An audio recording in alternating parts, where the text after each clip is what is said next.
Jackie Sandberg, please report to the piano. Jackie Sandberg to the piano.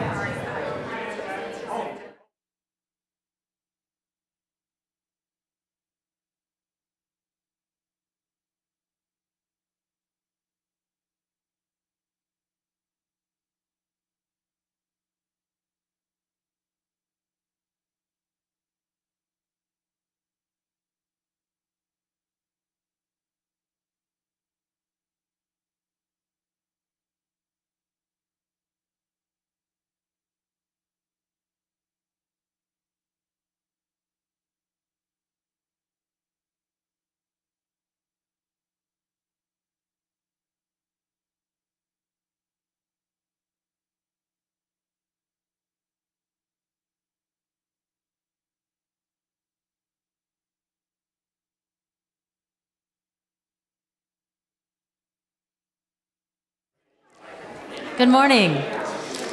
Good to be here. For those of you who are here, please stand and join me for May Nothing Evil Crosses Door number 1 in your hymnal.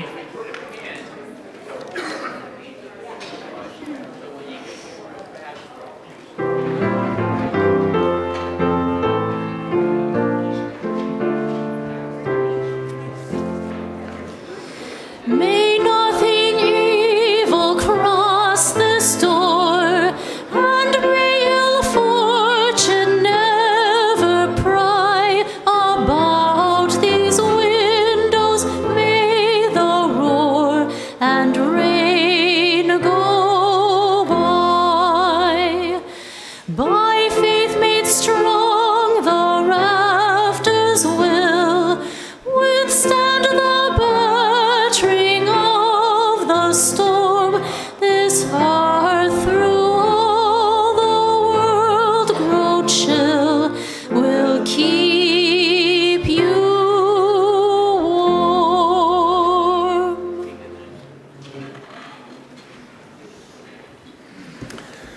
Good morning.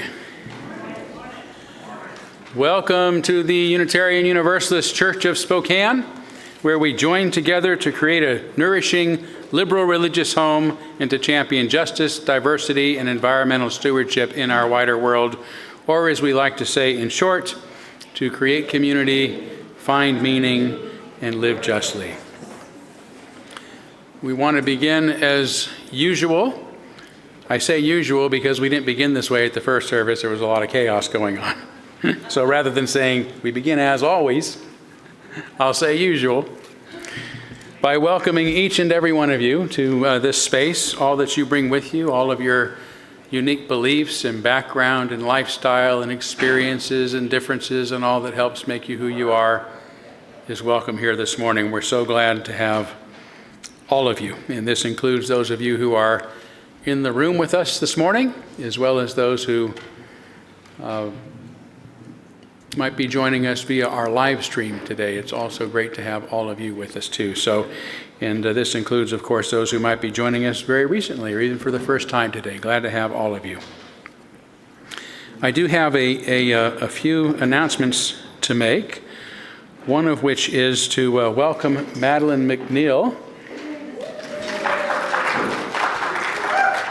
Madeline McNeil, our beloved music director for a year, who has moved on to other things, but I didn't feel that we got good closure because I was away on her last Sunday and asked if she would mind coming back in the near future, which is now, to give us an opportunity to give a proper thank you and a proper goodbye. So in a proper best wishes and let's stay in touch, all that stuff, right? So we're having a potluck service.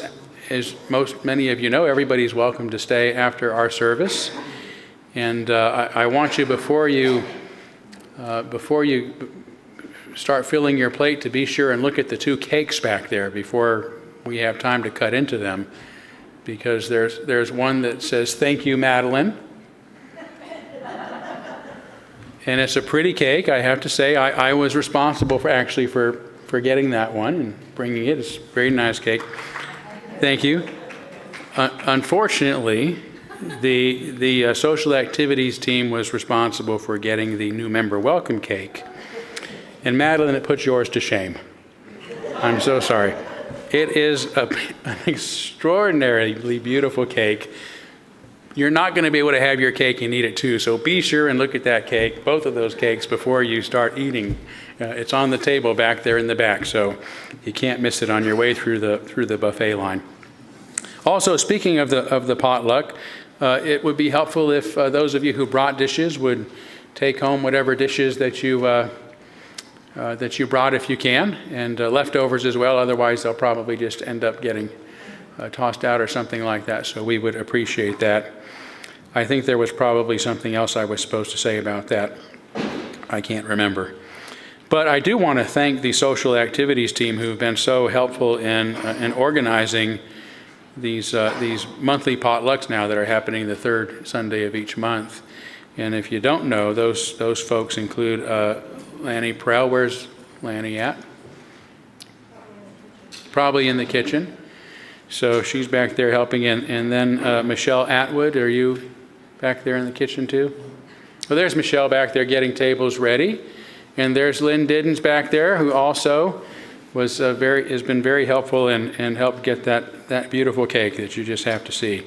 So please thank the team for helping to give us opportunities to fellowship together in person more than we've been able to since COVID. Really appreciate that. Speaking of which, our pastoral care team is sponsoring an in-person support group.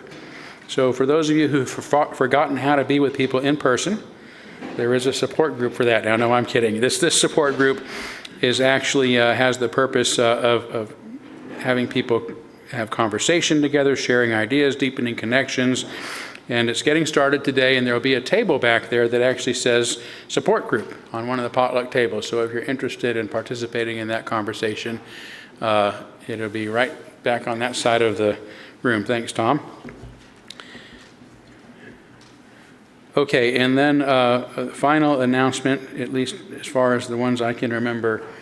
I will not be seeing you guys for a few weeks. I usually take February off and enjoy a cold, frozen sabbatical. I don't know why, but that's my time of year. The cold and the dark.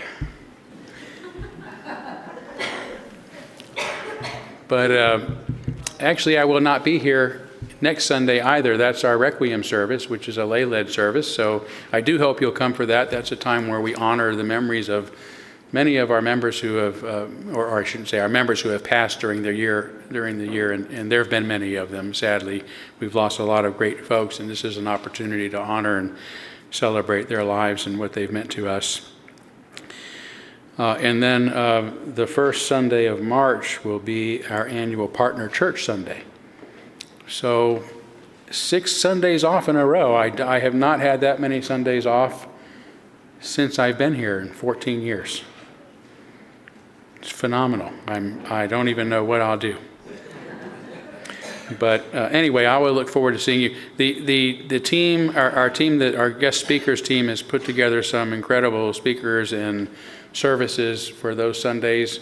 I hope you will come and enjoy and also show your appreciation for the good work this team does in trying to make sure that we have quality of services that we're used to. So yeah, I'll be out of pocket for a few weeks. We'll look forward to seeing you when I get back, perhaps a changed man, you never know.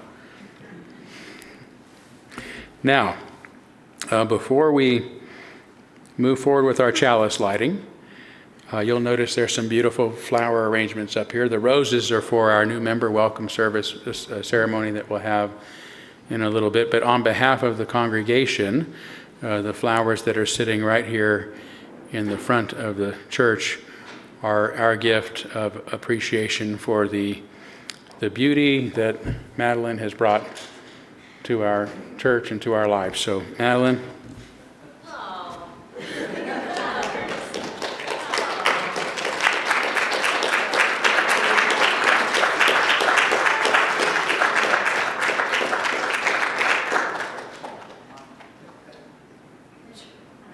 Say a few words if you want. Oh my gosh. Thank you so much. It's wonderful to be back. The being here was very nurturing to me. I came to this job, I came to the church to talk to Todd about things that he talks to us about, and I was in a lot of distress. I came here asking him to help me make sense of things, and it happened that the music director job was just open. So I stepped in as song leader and then music director, but during that entire time, I was healing from things that I had been going through with my relationships, with my community, and was in a lot of confusion. So this gave me the space to breathe again, to be able to think my thoughts, to make sense of things. It gave me financial stability. And in the last month when I stepped out, it was to do my art again, which I am doing. And I just did a sold-out show on Friday at the Hamilton studio. I have other projects planned. So I'm still here. I'm still around. I'm excited about doing projects. But I just want to express my gratitude for all of you for nourishing me during this last year and a half. So thank you.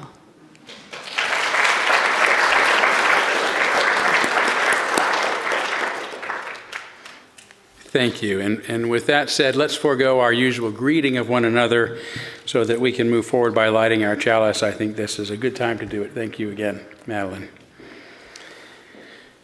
The chalice is the symbol of our unity and our solidarity, of our openness and our inclusion, of our community and our individual uniqueness. May this small flame be our offering of warmth to those who are cold and alone, and a light to those in darkness. May it be a flame that ignites justice in our world and a beacon of hope to those in need, and may it reflect at least a spark of truth wherever truth has been lost, and cast a healthy shadow of doubt wherever it's been found. And while you're working your way up here, I do remember one more announcement that someone asked me to make regarding the potluck. We do need some help from volunteers to do various things like put away tables, and I can't remember, Lanny named a couple of things, but for those of you who can stick around and help with that, that'd be great. And if, by the way, if you didn't know it was a potluck, please stay around and be our guest. And if you really want to, you can help put away some chairs or tables or something afterwards. But we hope everyone will feel free to stay.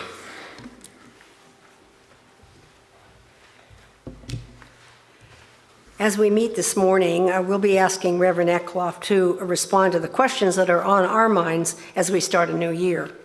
By doing this, we'll be exercising the UU mantra to live not by dogma, but to live in the question. This is an exercise and a value that's not universally practiced in our society. In my career as a journalist, I was struck by how the world is really divided into the question people and the non-question people, the incurious, the passive, and the dogmatic. Perhaps among them are some of the 93 million people, eligible voters, who failed to cast a ballot in our most recent presidential election. Honing good questions takes practice. For me, this practice first came in college when a group of Stanford students were asked to debate a group of communist students at Humboldt University in East Berlin on the meaning of freedom. Our leading question: if your theory of politics is so superior to ours, why do you have to erect a wall to keep your people inside East Germany?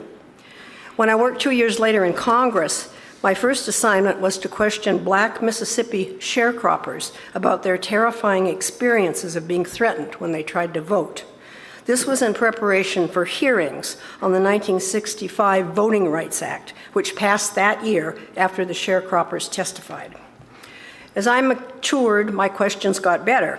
For instance, the premise for my work investigating Hanford's radiation releases was initially based on a question: why, in the mid-1980s, were documents related to Hanford's history of radiation contamination while making plutonium for nuclear bombs still classified over 40 years after those bombs were used at the end of World War II? The documents we obtained gave the answer. The government feared that the public would no longer support nuclear weapons production if they knew the truth about the health damage to the weapon sites had caused to workers and civilians alike. Unitarians, both pastors and church members, were instrumental in the battles for civil rights and nuclear accountability. We are now called on to look inside our religion and question how current UUA leadership is threatening liberal religious values with its covenantal orders and active discouragement of questions. As Mark Twain wrote, "Loyalty to petrified opinion never yet broke a chain or freed a human soul." Our questions continue.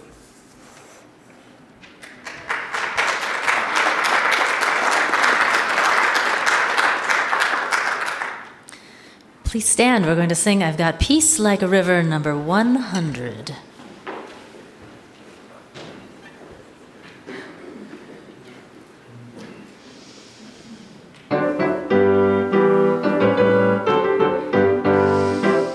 I've got peace like a river, I've got peace like a river, I've got peace like a river in my soul. I've got peace like a river, I've got peace like a river, I've got peace like a river in my soul. I've got joy like a fountain, I've got joy like a fountain, I've got joy like a fountain in my soul. I've got joy like a fountain, I've got joy like a fountain, I've got joy like a fountain in my soul. I've got love like an ocean, I've got love like an ocean, I've got love like an ocean in my soul. I've got love like an ocean, I've got love like an ocean, I've got love like an ocean in my soul. I've got strength like a mountain, I've got strength like a mountain, I've got strength like a mountain in my soul. I've got strength like a mountain, I've got strength like a mountain, I've got strength like a mountain in my soul.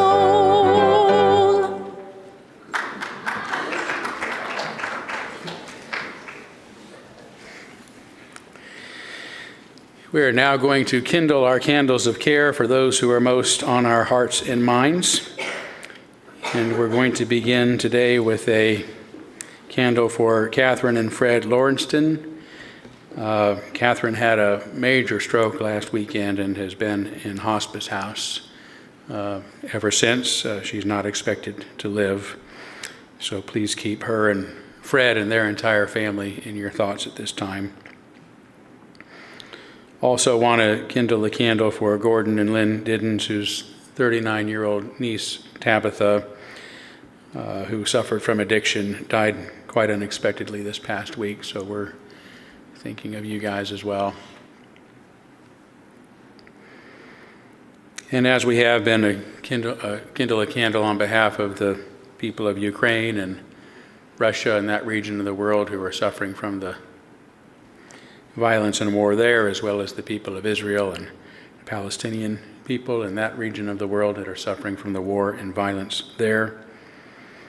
And also we'll kindle a candle on behalf of the thousands of victims of the terrible fires that have been going on in California these past weeks. Let's take a moment of silence, as always, on behalf of others that you might be thinking of, and you're welcome to name them aloud at this time if you'd like.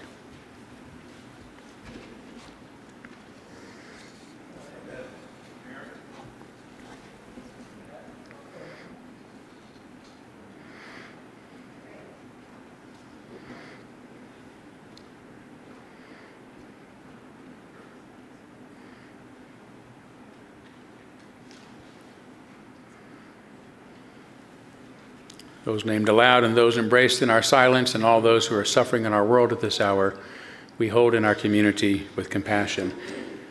I should say before we go on to our special collection that everything in your order of service is correct except the order of service. Okay, so by which I mean the announcements are okay, the front cover's okay, although Tom, we took away 3 letters of your last name. I hope you don't mind. We were running low on funds this weekend, so we had to cut some things in half. But the order of service is printed as last week's. I don't know how that happened or why, so I apologize. But if you're expecting last week's service again, it's not going to happen. But it's right up there, so we've got our act together. This is our third Sunday, and we usually have a special collection on behalf of an organization that we are in alignment with and want to support. And our special collection today is for Books to Prisoners. Books to Prisoners Spokane. Books for Prisoners Spokane is a small collective of people with a mission to foster a love of reading from behind bars, to encourage the pursuit of knowledge and self-empowerment, and to break the cycle of recidivism. It does so by mailing used and donated books for free to prisoners upon their request. And during a guest presentation, talk about having excellent presentations when I'm not around, right here in our church last month, members of this collective shared real stories about how Books for Prisoners is impacting lives, including, for example, a message from one prisoner serving a life sentence who wrote, "I didn't just live for the prison library, I lived because of the prison library.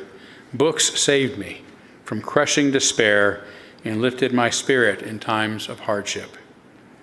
Books to Prisoners, which houses their books here in our own building, relies on donations from the community to do its work. And if this ministry speaks to you, please use the special collection envelope that hopefully you found in your order of service so that we will know what it's for. There's no need to seal that. As usual, we'll recycle the envelope if possible. But again, always appreciate your generosity. I'm sure this is a cause many of you will want to support. So we now gratefully give and receive this morning's offering, which helps sustain this community and, as we always say, our mission to the larger world.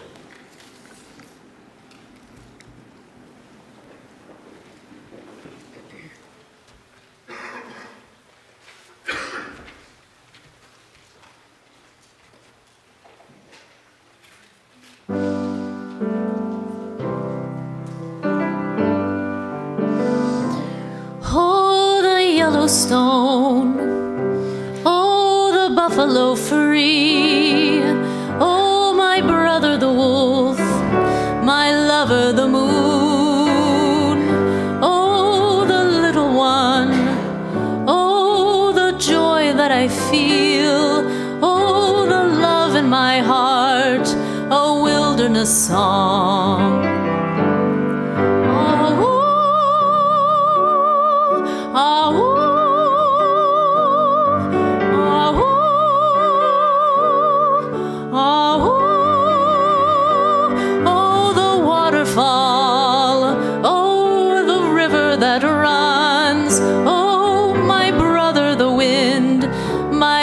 To the sea, oh, the ocean shore, oh, the castles of stone, oh, the mountain top calling to me.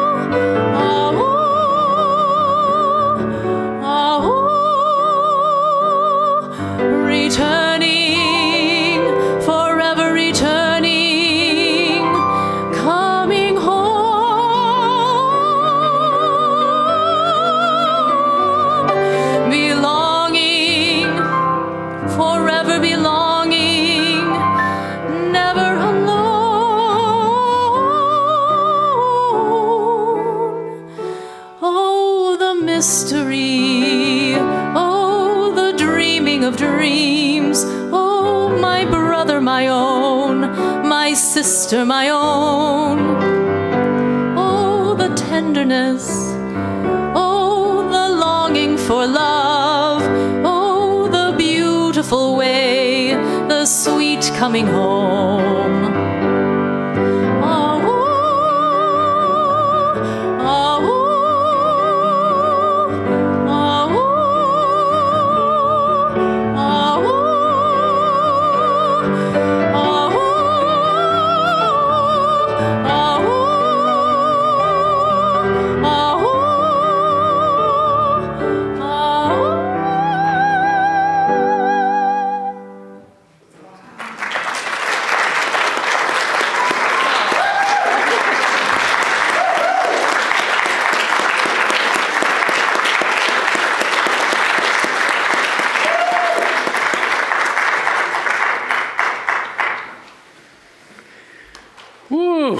Wow. Oh, my God. Listen, I'm a huge John Denver fan, as many of you know, and that is now the third time that I got to hear Madeline perform that song. Once was for the North American Unitarian Association's Summit, and that means I actually got to hear it 6 times, and I'm never tired of it. I think that if, as I said during the first service, if John Denver, because John Denver never got to record that song, it was his last song. He wrote it while he was filming a National Geographic program about his favorite places, including Yellowstone, and he was writing these stanzas and just playing them on his guitar. And I remember one scene, he's like, "Oh, that's all I got so far," you know. So he never. He filmed that, and 3 months later he died in the plane crash. So he never got to professionally record that. And he was trying to create a song that was the voice of a wolf, obviously. And I think if he were here, he would agree. He would say, "I'm not going to record that because it was made for Madeline." Right? Madeline sings that song better than he could have sung it, and it bring the feeling of that wolf in your voice, and I'm just admire it so much. I want you to do a CD or whatever you call them now, I don't know, that has 12 tracks on it called Yellowstone, and every one of them is the same song. And then maybe after a few months I will get tired of it. But anyway, thank you. You deserve that ovation. That was just so beautiful.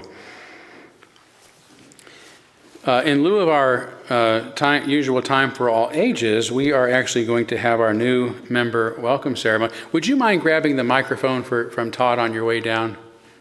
Oh, you've got it right there. There we go. And we'll give it back to you for the other session later. Thank you. So we are having a new member welcome. And I'm going to invite, and I'll come down here in just a second, but I'll invite the new members that might be here when you hear your names to please come forward for the ceremony. We have Matthew and Michaela Cox, and you remember them because of their magnificent son, Maxon, who we got to welcome officially during a child dedication ceremony recently. Amy Mars, I think, is here as well. If Amy wants to come forward. Some names I know won't be here who are distance members at this point. There's Amy and John Miller, who lives in Florida. Dan Ritz, who was coming for a while, but he moved out of country, but he's still a member. And I think he's visiting Eastern Europe, and he's even going to try to go see our congregation in Felșiracos, Romania. So we're thinking of him. Pat and Ron Schaefer, who are currently in North Carolina. They were online for the first service. I don't know, are Jeremiah and Maggie Wicken here? I don't think they're here this afternoon.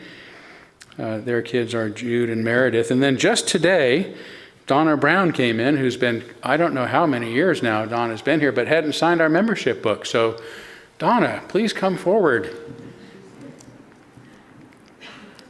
There she is. So we have some folks we can welcome in person, and some that are distance members, and some that are absent, but they're all equal. We embrace their membership with equal enthusiasm. So I'm going to make my way down here with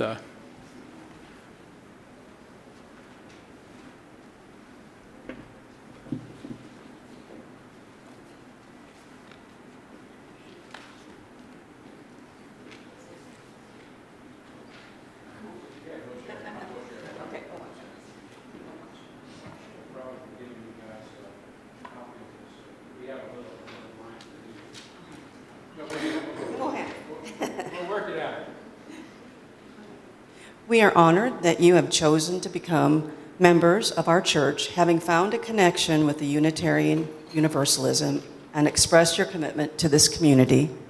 Membership at the Unitarian Universal Church Universalist Church of Spokane is both a privilege and a responsibility. It's a place we hope you will feel safe to explore your own path, yet feel a sense of belonging and support. We look forward to our work together in fulfilling our mission of our church and to the many gifts and support that you bring to us. You have signed our membership book, it says or may do so after the service. I should have crossed that out because it keeps confusing me. You've already done so. And this is one of the fundamental symbols of your place among us. And as we now welcome you all individually, we seal this covenant with a rose, symbolizing our hope that you will fully bloom in your new church community. Yeah, why don't you, if you pass them. Hi, I'm Michaela Cox. We've been coming since January of last year. And thank you, everybody who has welcomed us and been nice. And it's nice to be here. I am Matthew Cox, and again, thank you for everybody, and thank you for your support through this last year. Morning, I'm Amy Mars, and this is my daughter, Brinley Mars. Hello. We're delighted to be part of this lovely community and excited to offer our gifts as well. Thank you. My name's Donna Brown, and does that sound all right? Okay. Okay. My name's Donna Brown. I thank you very much for having me be a member. I love it here, and I'm glad I'm a member. Wonderful. Thank you. Thank you so much. And here is your rose. We're going to keep the other roses up here as a symbol of those who are also new members that have not been able to join us for our official ceremony today. And then, let's see, did I give you that sheet of paper? Oh. You need one more of those. So, you guys just read loud and hopefully we'll hear you.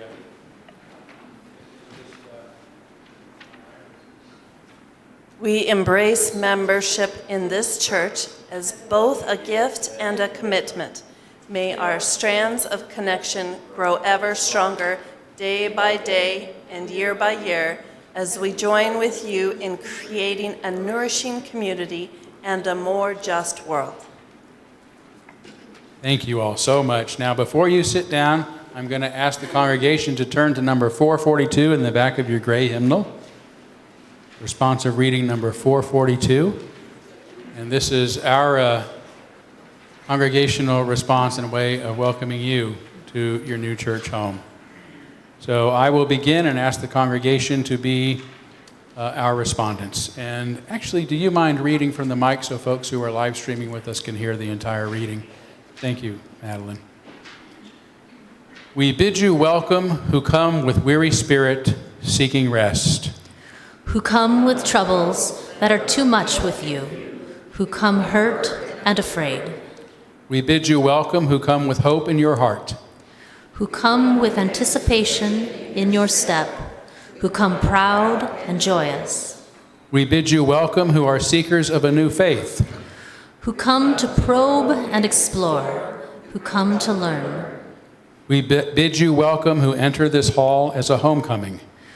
Who have found here room for your spirit, who find in this people a family. Whoever you are, whatever you are, wherever you are on your journey, we bid you welcome. You may now take your place among us.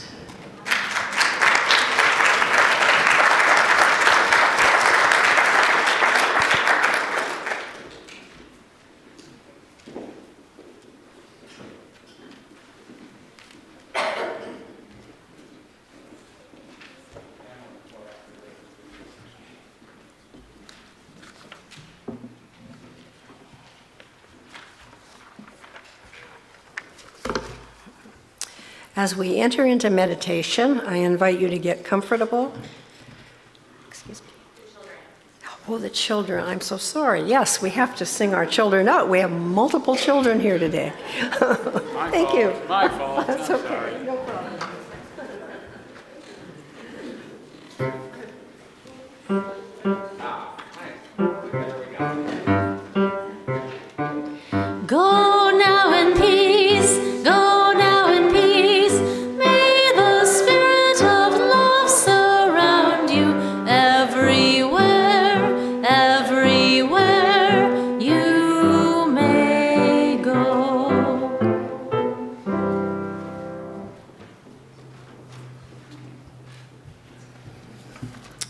Now we will enter into meditation. I invite you to get comfortable, breathe deeply, and consider these words from President Barack Obama. Change will not come if we wait for some other person or some other time. We are the ones that we've been waiting for. We are the change that we seek.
I'm going to sing Country Roads by John Denver. If you know the words, you're welcome to sing with me on the chorus.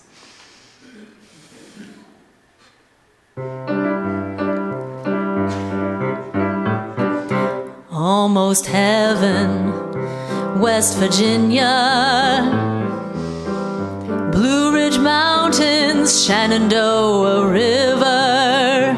Life is older, older than the trees, younger than the mountains, growing like a breeze. Country roads, take me home to the place I belong. West Virginia, mountain mama, take me home. Country roads, all my memories gather round her.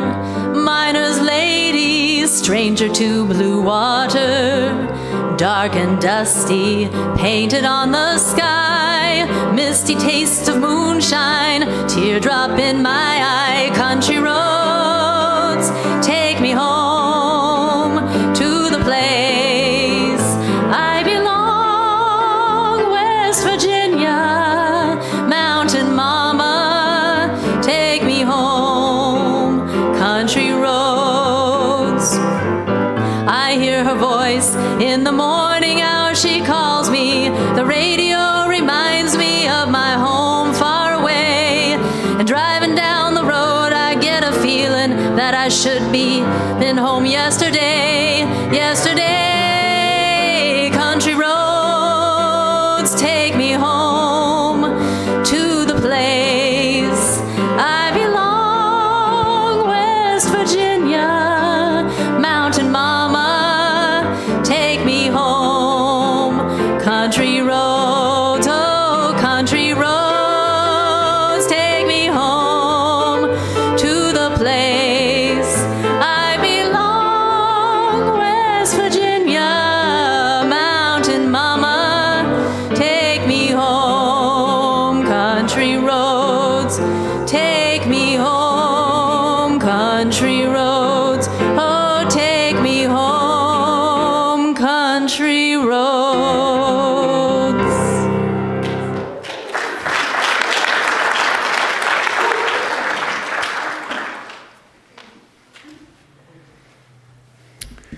Oh, wow. Another beautiful rendition. Thank you so much. This is something I do occasionally, conversations with Todd, where I open the floor up to questions that you might have been wondering about regarding things I've said or maybe things I haven't said. I do like to kind of restrict it to the sort of topics we might discuss on a Sunday. I don't want to get into church business matters at this meeting, that we can save those for church business meetings.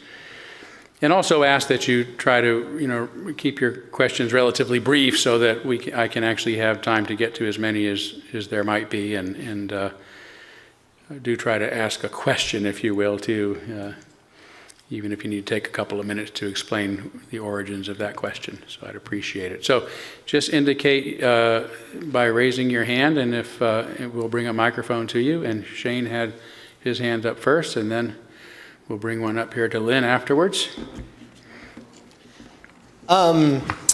This week, David Lynch passed away, which was very sad for me, director of Twin Peaks and The Elephant Man and Blue Velvet and many others. And I don't know if he meant a lot to you, but it is kind of making me in a film frame of mind, and I know you're a little bit of a film buff, and so I'd be curious if you could talk about maybe one or two of your favorite movies, one or two things that you've seen recently that you really liked, and what role film has played. What do you like about it? What intrigues you about it? What's it done for you?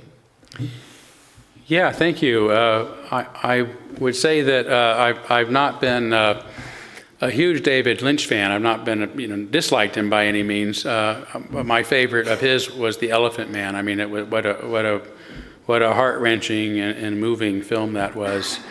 So that was as far as those go. I have to say I don't have a lot of depth when it comes to movies. I spend more time on nonfiction, world interest stuff, reading. And so for me, film is an opportunity to get to sort of just move into a simpler, mindless phase.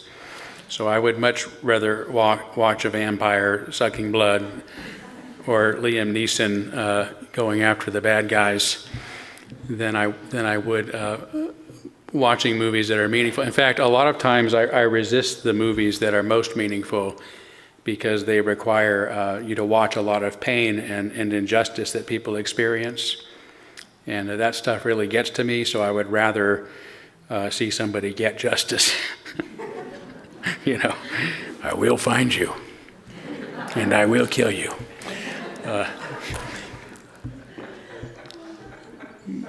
But my absolute favorite movie of all time is Gandhi. That came out when I was 14 years old, before I was a deep thinker about anything. And to me, it's just the perfect movie. I mean, it won multiple Academy Awards, including Best Actor and Best Picture and Best Director and all that. But that movie was transformative, for one, because it introduced me to Gandhi, and it introduced me to his ideas about how we should live together in a world. And I found it just beautiful. The acting was stupendous, the cinematography was stupendous, the sets were stupendous, the story was stupendous, the costumes, I mean, just everything about it was really incredible.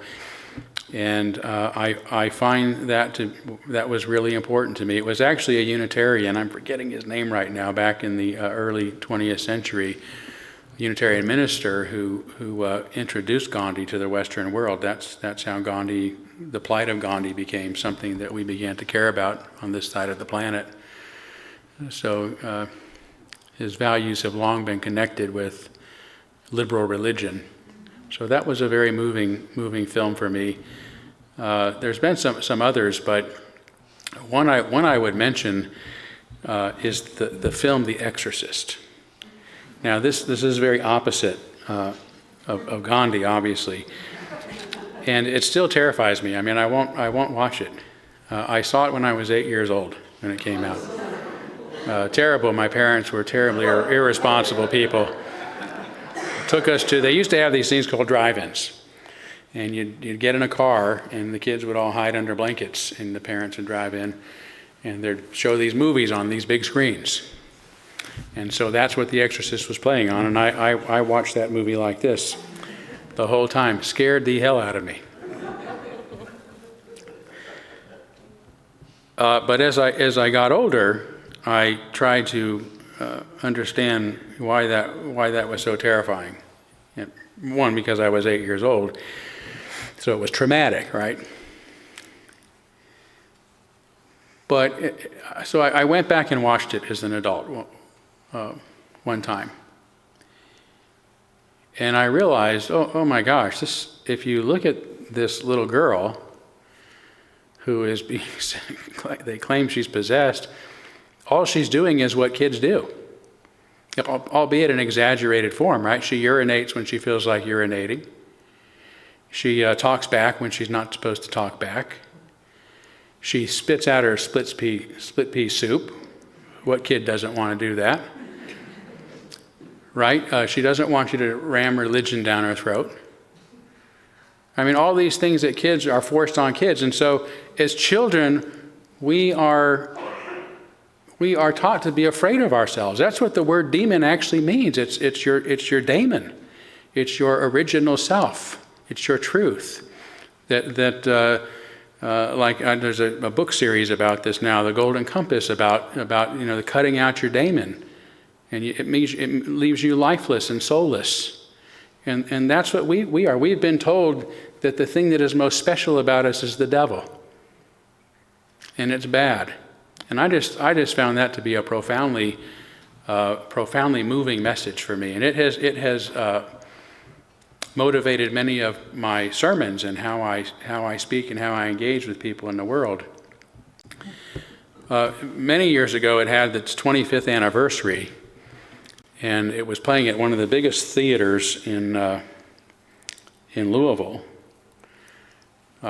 These were also places you could go to watch movies. It had these big screens that they would project things onto. I don't know if any of you have gone to those lately. And I took the afternoon off at work, and I went to watch it because I said, I've got to get over this thing. I've got to go watch this. And I went into this theater, and there was nobody in it. Nobody. And I said, all right, I'm going to walk down to the center of this damn thing. I didn't even stay in the aisle. I went right down to the middle seat in that big theater. And I watched that movie again. Of course, there's sounds all over. It was really, really freaky. But I had a really profound dream that night. I think I was in a high school or something, and there was this little girl, with her demonic face and everything, and she was just everybody was terrified of her. And I went and sat down and had lunch with her, and we were able to embrace each other, and I was able to embrace her humanity. And I've had a lot of dreams like that whenever I do watch The Exorcist, these really profound symbols of me connecting with something that has been shunned within me. So I consider both of those movies to be perhaps the most profound movies that I've watched in my life. So thank you. Good question. And then Lynn had a question up here, so thank you.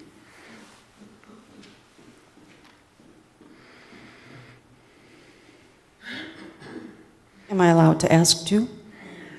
Well, go ahead, ask two, and I don't have to answer them both. Well, the first one is easy. What is your favorite thing to do when you have free time? What's my favorite thing? I watch Liam Neeson movies. Okay. I thought that might be your answer. No, my favorite. What do you do? These days, one of my favorite. So I mean, there's a lot of things I do. I don't have a lot of free time to do them, but I have various interests. One, I am absolutely head over heels in love with my dog, Wiley. I've never had a bond with an animal. I mean, a lot of dogs we've loved, but I mean, this guy and I are like, there's some connection between us that's here right now, So I love to spend time with him. It's been hard this winter because it's too cold to take him for his long walks, and he doesn't understand when he looks at his leash, and I say, no, we can't do that. But I love to take him for long walks, and I have recently have taken up something called Krav Maga, which is a type of self-defense system, but it requires a lot of physical exercise, push-ups and sit-ups and squats, and I went a few weeks ago, and I couldn't go back for a week because every muscle in my body was sore. So that's really why I did it. But it's based on Israeli fighting. It's really close combat, is what those words mean. So it's techniques you would learn to defend yourself, if you were confronted physically by some aggressor. And oddly enough, I found it really enjoyable.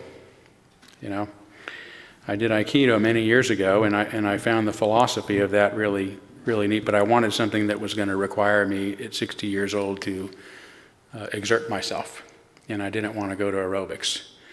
So, but it's been really fun. It'll be a year in February that I started doing that, and there's no real philosophy to it. It's just defense and exercise. Stay in shape, be prepared.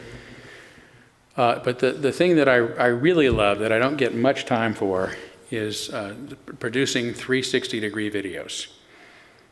And I have taken some courses on virtual reality software, just creating virtual environments too. So I'm working on a big project with that. But I've produced 3 360 videos that you can find on YouTube.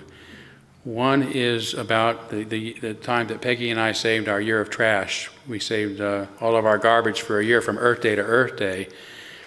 And I just couldn't imagine really getting rid of it. It got a little bit of press here in town, but I didn't want it to go away without somehow preserving what just 2 people can produce in a year. And what better way to preserve that than a 360 environment where you can actually stand in front of that garbage and see what it looks like. So I did a whole story on saving it, but then what happens to it when I do throw it away. So that's on there. And then we had... Then I did one last year just on this cemetery down here, the Greenwood Memorial Terrace, and it has these haunted steps. One thing I really dislike about 360-degree videos, I'm an old video producer, by the way. I had a career as a video producer. And so when people make these 360-degree videos, they try to make them like you would an actual video production. They put music soundtracks behind them, and they try to do all this stuff. Well, the point of 360 is to put you in that place, right? That's its sole purpose, to take you from this place and put you in another place as if you're there. So we don't hear music when we go outside, right? We don't hear music when we go to places unless it's part of the natural environment. So I wanted to find a real visceral experience, and I found out there's this old staircase that's supposed to be haunted that goes up the back of that cemetery. So I said, well, what would happen if I put people on those steps in a 360 environment? And actually, Shane went with me because I was too scared to go by myself at night. And so it's kind of a dark setting. You're really just there, and you hear some coyotes. But I also talk about the incredible history of that cemetery and the people, some of the famous people that are buried there. It's a remarkable cemetery. So I loved putting that together, and that's also online. So you can find those on there. Anyway, I love that, and I'm hoping to do more with Spokane. I really love this city, and I'd love to be able to help people who aren't here come here through this technology. So those are some hobbies. Yeah. Jerry's got a question right behind you there. Well, this is a little more challenging, I think, of a question, but the question is... It's not math, is it? No. Okay, all right, go ahead. Do you find commonalities between, say, Christian mysticism, Buddhism, and, let's say, Hindu mysticism, which is called Vedanta? Mm-hmm. Well,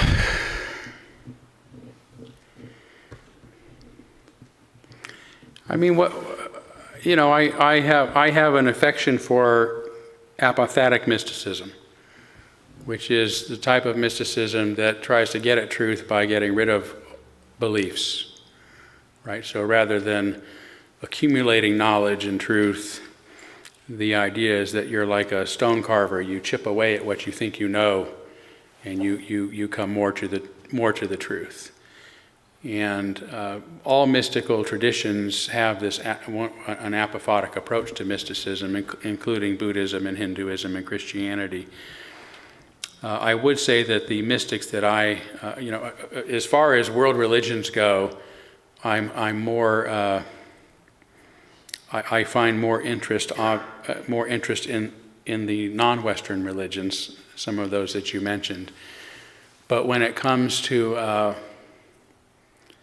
mysticism, I prefer the Christian mystics. Now, I read a great book years ago. I can't remember the title of it, but it was written by a Westerner who went to study in a Buddhist monastery. And he tells this wonderful story of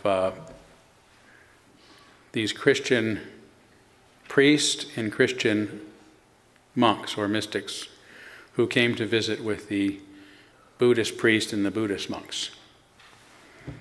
And the entire time, the Christian priest and the Buddhist priest argued with each other. They could not comprehend what one another was talking about or didn't agree. And the Buddhist monks and the Christian monks just sat together in peace because they had the same experience. They knew exactly where one another was coming from. But the Christian mystics, like Meister Eckhart, for example, who would say, what does God do all day? God gives birth, or God is absolute nothing. These sort of sayings to me get at the heart of what should be important about religion. Karen started off with this wonderful reading about having the questions, and that's really what mysticism is about, and I think it is also the heart of what Unitarianism is supposed to be about. In fact, one of the first sermons I ever gave was, I think, first and foremost, I think you might have given that sermon one time. Yeah, Gordon, when I was absent, it was the first sermon I gave here. And it gets at that point that the fundamental thing about us is that we question ourselves, we question what others tell us, we question everything, and we're chipping away at the truth in order to have a higher understanding. So yeah, I think there's a real connection between my liberal religion and mysticism. I would again restrict my interest, though, to the apophatic style of mysticism, which has to do with letting go of what we think we know, rather than trying to accumulate knowledge or to just say, here is the approach to the world, because there is forms of mysticism where people think they have a particular way of looking at the world that is mystical, and that is actually the answer that we all need. And when it gets to that level, I don't have much interest in it. It's boring. As a philosopher, you can always poke holes in just about anything someone thinks is true. But you can't really poke holes in people that are getting rid of truths in order to seek the truth. So, yes, please. Allow me to first apologize for dropping my phone. Secondly, you have these special collections. Mm-hmm. What is the one that hits closest to home for you, and why? Oh my gosh. Well, there's been so many, I probably couldn't name a lot of them. I will cheat, though. There is one that we do a couple times a year at least, and that is for my ministerial discretionary fund. This is a fund that a lot of ministers have because we are approached by people for help from time to time. And so this congregation has been incredibly generous in putting significant amounts of money in that fund so that I can help people out when they need help. And if you think about what people need help for, it's usually a fairly major expense, My God, we just had to have a water heater replaced, and it cost $3,000, Not for the water heater, just that's what installation and taxes and everything are at this point. So imagine if somebody is just late on their rent or their mortgage for a month. it's a significant amount of money. So you need a significant amount of money to help people out, right? Somebody comes to you and says, I need $1,000 to pay my mortgage this month, or to make, pay for a car repair or a water heater or whatever. You can't say, well, I'll give you $300. Right? It's a waste of $300. It doesn't do anyone any good. So, and that's why it's not just because I get to help people with that, but that it's significant enough to where I can. And that shows the generosity of this congregation to want to be able to make a difference in people's lives. And oftentimes those are for members of our own congregation, but a lot of times it's for people who walk in the door and say they need help. So to me, that's one of the most significant ones we do each year, and it touches me most because it is really, and I always joke about this, me expressing your generosity, right, to others, your kindness, your compassion to others. And it's discretionary because I can't really tell you who these people are, right? You just know that it's happening. Did you have a question? Yeah, right in front. If you'll hand the mic to, there we go. Hi. Hi. I was just wondering how you came to find the Unitarian Universalists. Like, how did you end up preaching for this faith? Yeah, so started off real quickly. I started off as a Southern Baptist. Actually, I was not in a church home growing up, but growing up in California as a teenager, I became part of the born-again Christian movement, which was big in the 70s. And the closest church to my house was a Southern Baptist. So it was all I knew at that time. A church was a church. So anyway, I became a Southern Baptist, really got into it. Spent 10 years as a Southern Baptist, which included me going to a Southern Baptist college and studying for the Baptist ministry and being ordained, and then leaving there and going to a Baptist seminary in Louisville, Kentucky, which I did not finish. But it's where Peggy and I met, and we got married there. Peggy was also a student at the Southern Baptist Seminary. Now in college, I had to take philosophy as part of my coursework, and that really began to open my mind and caused me to question everything. So by the time I got to Louisville, I was really done with Southern Baptist and Christianity for that matter, and needed to do something for a living. We got married about that time in '88, and then we were missing church. We missed the community. We missed people, and so I said, well, I'd heard about these Unitarians. They're supposedly they have no dogma or anything you have to believe, but the community's there. You want to give them a try. So that's really when we started going to the Unitarian Church in 1989.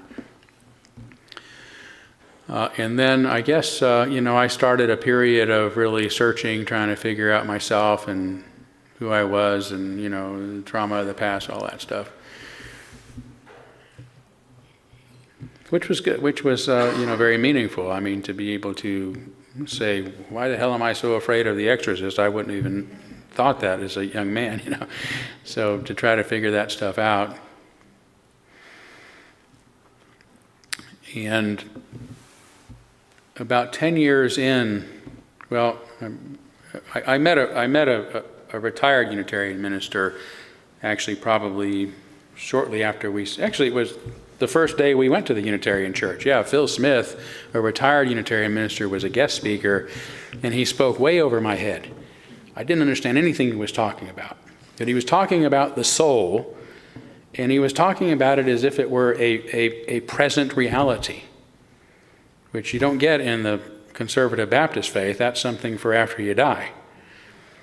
And just something was stirring in me. I was like, what is this? And I was very shy, but I forced myself to go up and talk to him afterwards. I kept turning around, and then I go back, very shy, and we ended up getting lunch that week, and we became very good friends. Peggy and I became very good friends of Phil and his wife Sharon.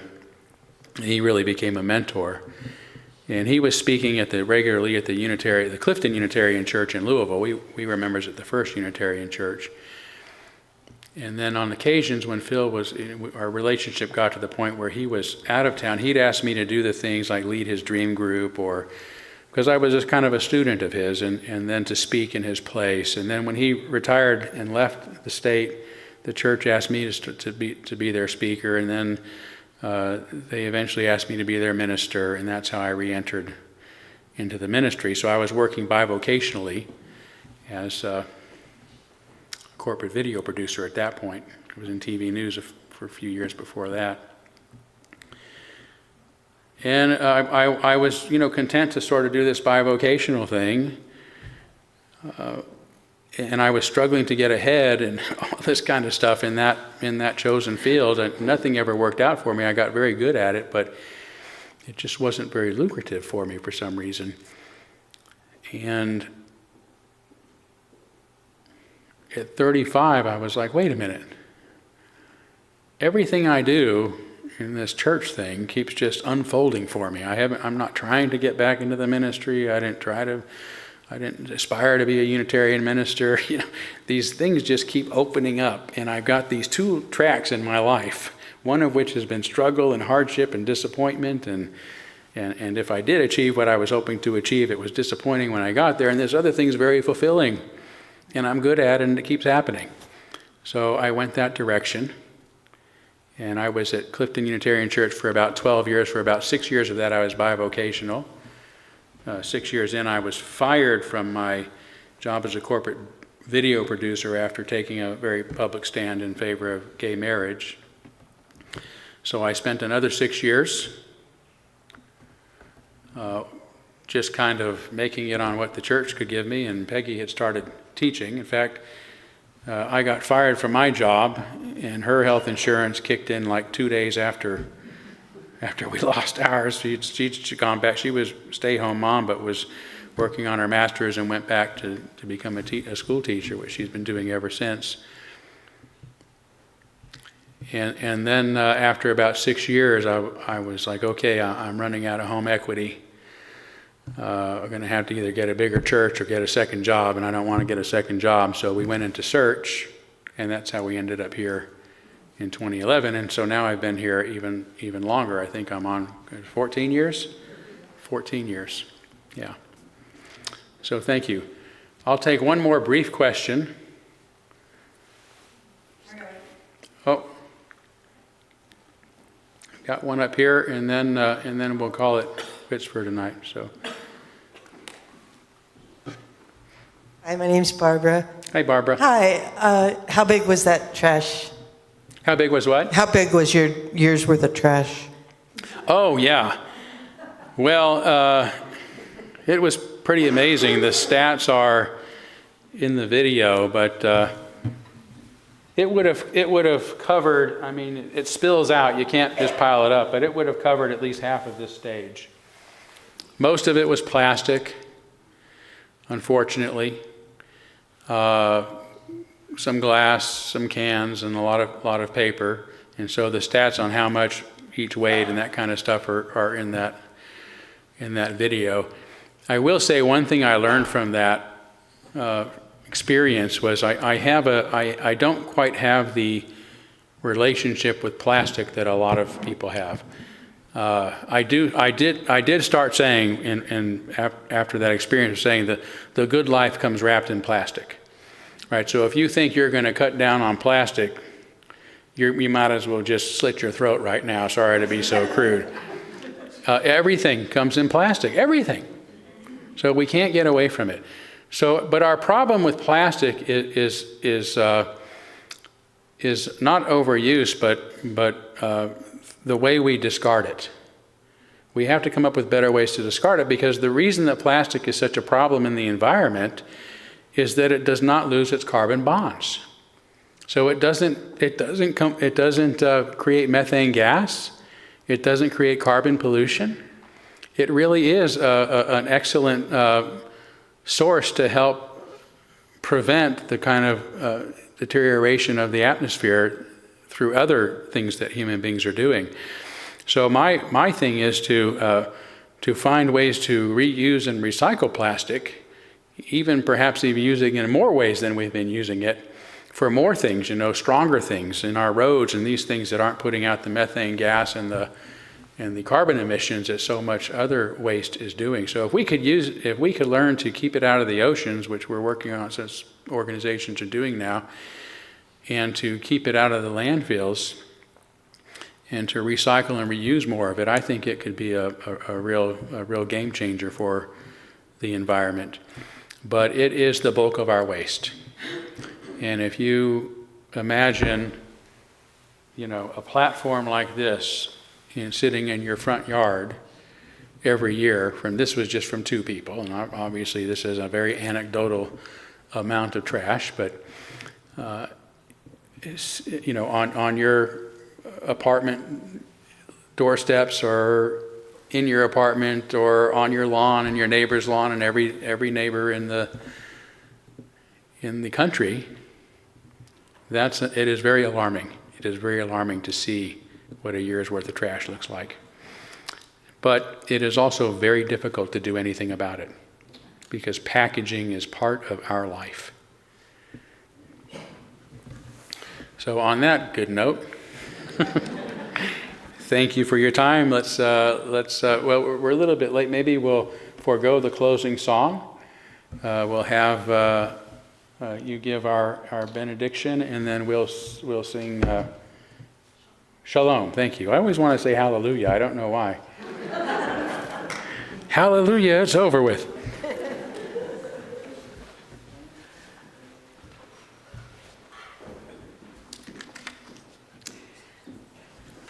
As we depart today and see a new president inaugurated tomorrow, remember these words in our hymnal from Sarah Moore Campbell. We receive fragments of holiness, glimpses of eternity, brief moments of insight. Let us gather them up for the precious gifts that they are, and renewed by their grace, move boldly into the unknown. Amen. Blessed be. Salam alaikum and shalom.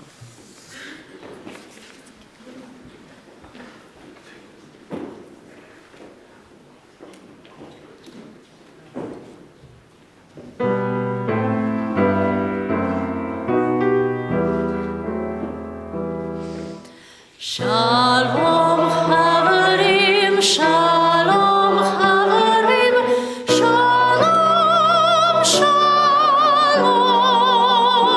Shalom Chavarim, Shalom Chavarim, Shalom, Shalom.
much, really good. I think I started when I was 5.